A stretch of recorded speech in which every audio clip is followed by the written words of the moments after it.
Everyone. आज का हमारा टॉपिक है expression for centripetal acceleration. But इसकी एक्सप्रेशन करने से पहले सबसे पहले हमें ये पता होना चाहिए कि what do you mean by the term centripetal acceleration. ठीक है, so acceleration of an object under going uniform circular motion is called centripetal acceleration. तो ये यूनिफॉर्म सर्कुलर मोशन क्या चीज़ है? सबसे पहले सर्कुलर मोशन देखते हैं। सर्कुलर मोशन का मतलब है कि अगर कोई भी बॉडी सर्कुलर पाथ में मूव कर रही है, that is known as circular motion. But अगर वर्ड साथ में आ गया यूनिफॉर्म, इसका मतलब कोई भी बॉडी सर्कुलर पाथ में मूव कर रही है with constant speed, not velocity, that is known as uniform circular motion. अगर हम वेलोसिटी बोलते हैं तो उसके अंदर क्या हो जाता है कि डायरेक्शन हर एक पॉइंट पे चेंज हो जाती है, तो वेलोसिटी तो सेम नहीं हो पाएगी। ठीक है, इसीलिए हम लोग बोलते हैं यूनिफॉर्म कांस्टेंट स्पीड के साथ मूव कर रहा है। ठीक है, तो अब कोई भी बॉडी अगर यूनिफॉर्म सर्कुलर मोशन में मूव कर रही है, उस टाइम पे जो एक्सेलरेशन वो पोजेस करती है, that acceleration is known as centripetal acceleration. Right, अब हमने इसकी एक्सप्रेशन करनी है, तो उसके लिए मैंने क्या किया है, कोई भी मैंने एक सर्कुलर पाथ कंसिडर किया है और कोई भी एक बॉडी है, ठीक है, या पार्टिकल है जिसका मास m है and it is moving with constant speed v on a circular path of radius r। ये कोई भी एक सर्कुलर पाथ कंसिडर किया, ये इसका सेंटर हो गया O, ठीक है, और ये हो गया इसका रेडियस r। अभी इनिशियली जो पार्टिकल है वो यहाँ कहीं पे पड़ा है पॉइंट P पे। ठीक है, अगर पॉइंट P पे है, कुछ देर के बाद मान लिया कि पार्टिकल यहाँ कहीं पे पहुँच गया पॉइंट Q पे। ठीक है, तो O से Q जो है वो भी हमारे पास एक रेडियस ही तो होगा। ठीक है, अब P से Q अगर बॉडी मूव कर रही है तो लेट इट बी कि उसकी स्मॉल डिस्प्लेसमेंट है हमारे पास, दैट इज़ डेल्टा थीटा, जिसको हम बोलते हैं एंगुलर डिस्प्लेसमेंट। काफ़ी ज़्यादा स्मॉल है, इसीलिए हमने यहाँ पे डेल्टा यूज़ किया है। ठीक है, अब हमें पता है कि जो ओमेगा होता है हमारे पास, that is equal to delta theta by delta T, यानी rate of change of angular displacement is known as angular velocity. ठीक है, यहाँ से हमारे पास डेल्टा थीटा की क्या वैल्यू आएगी, omega delta T. Late it B equation number 1। Right, उसके बाद हम मान लेते हैं कि हमारे पास जो v1 वेक्टर और v2 वेक्टर दो वेलोसिटी वेक्टर्स हैं। ठीक है, let v1 and v2 vectors be the velocity vectors at p and q respectively, like this. अब हमें पता है कि हर एक बॉडी जब भी अगर सपोज करो पॉइंट P पे है, तो इसकी वेलोसिटी हम कैसे फाइंड कर सकते हैं, बाय ड्राइंग द टेंजेंट। ठीक है, तो हमने टेंजेंट कुछ इस तरह से ड्रॉ कर लिया, लाइक दिस। ये हो गया हमारे पास पार्टिकल P, जो पार्टिकल जो है पोजीशन P पे है तो उसकी वेलोसिटी है v1 वेक्टर। ठीक है, और जब पॉइंट Q पे है तो उस टाइम पे उसकी वेलोसिटी मान लेते हैं v2 वेक्टर। ठीक है, और v1 से v2 में मान लिया हमने कि जो चेंज हो रहा है वेलोसिटी में, let it be delta v vector. Right, तो अब देखो यहाँ से मैं triangle law of vector addition apply कर सकती हूँ।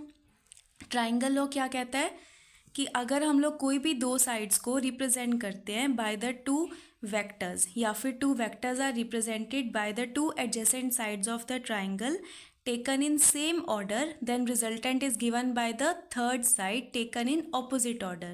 यानी देखिए v1 वेक्टर और डेल्टा v दोनों सेम ऑर्डर में है और जो v2 वेक्टर है वो ऑपोजिट ऑर्डर में है। तो यहाँ से हमारे पास क्या आएगा, v1 vector plus delta v vector equals to v2 vector. यहाँ से डेल्टा v कितना आया, v2 वेक्टर माइनस का v1 वेक्टर। ठीक है, हाँ जी, तो अब देखिए उसके बाद क्या होगा कि जैसे डेल्टा v तो आ गया v2 माइनस v1। अब हम क्योंकि यहाँ पे यूनिफॉर्म सर्कुलर मोशन की बात कर रहे हैं, तो बॉडी की जो स्पीड है वो तो कांस्टेंट ही रहेगी, सिर्फ डायरेक्शंस ही डिफरेंट है ना। तो हम बोल सकते हैं magnitude of v1 vector equals to magnitude of v2 vector, so let it be equal to v। Right, ठीक है, अब एक प्रॉपर्टी छोटी सी यूज़ करते हैं।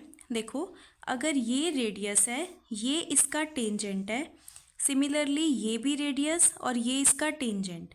अगर दो रेडियस आपस में एंगल बना रहे हैं डेल्टा थीटा, तो इनके जो दोनों टेंजेंट्स हैं वो भी एंगल क्या बनाएंगे, डेल्टा थीटा।